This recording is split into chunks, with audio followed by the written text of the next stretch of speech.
Adani green energy के stock को एक बार पुल अप करना चाहिए। करीब करीब 7% के गेन्स आज के सत्र में अडानी ग्रीन एनर्जी में देखने को मिले हैं और इसके पीछे की वजह है कंपनी ने जो बिजनेस एक्सपेंशन को लेकर खबर आती हुई दिखी है उसका असर। वित्त वर्ष 2026 में 5 गीगावाट से ज्यादा क्षमता जोड़ी है। तो सबसे बड़ा ग्रीनफील्ड विस्तार अडानी ग्रीन एनर्जी ने किया, ऑफकोर्स एक्सक्लूडिंग चाइना, और कुल क्षमता जो है वो बढ़कर 19 गीगावाट की अब हो चुकी है।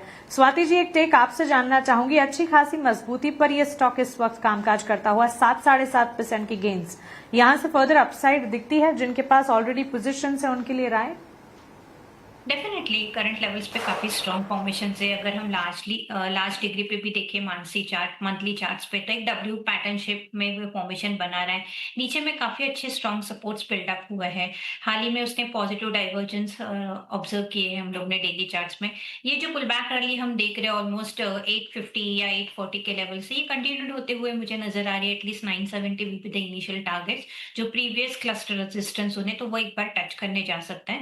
इफ इट्स ब्रेक 970 अगर ब्रेक होता है, मोमेंटम ही कैरी फॉरवर्ड होता है, तो 1020 के लेवल्स हमें देखने मिलेंगे। तो जिनके पास भी लॉन्ग पोजीशन है, डेफिनेटली होल्ड ऑन रखिएगा positions. If possible profit stop loss रखिएगा 905 का on a down side and carry the long positions for a target of 970।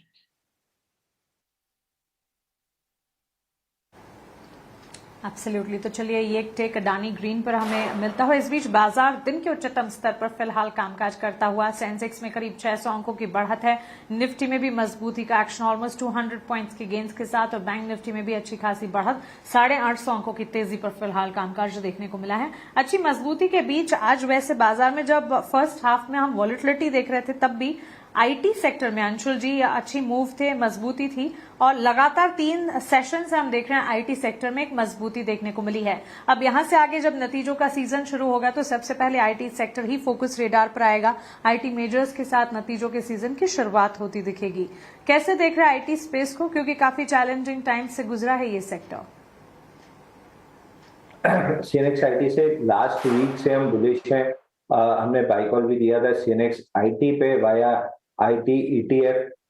29,500 odd level से 30,400 का पहला टारगेट हुआ है। दूसरा टारगेट 31,300 का आईटी इंडेक्स पे, और उसके ऊपर 50 डे मूविंग एवरेज 31,900। ये दो हमारे टारगेट है सीएनएक्स आईटी पे, जिसमें टॉप पिक हमने कोफोर्ज किया था कि कोफोर्ज अपना 50 डे मूविंग एवरेज टेस्ट कर सकता है। 1182 का ब्रेकआउट है, और ऊपर में 1290 के अराउंड पे 50 डे मूविंग एवरेज है, वहां तक जा सकता है। तो आईटी सेक्टर में कोफोर्ज एक स्टॉक लग रहा है जहां पे बहुत स्ट्रॉन्ग बाउंस बैक आ सकता है। तो आईटी 20 जो कोई आईटी इंडेक्स का ईटीएफ है वो, या फिर कोफोर्ज लिया जा सकता है। और लार्ज कैप स्पेस में जा रहे हैं तो फिर इन्फोसिस सबसे अच्छा लगता है।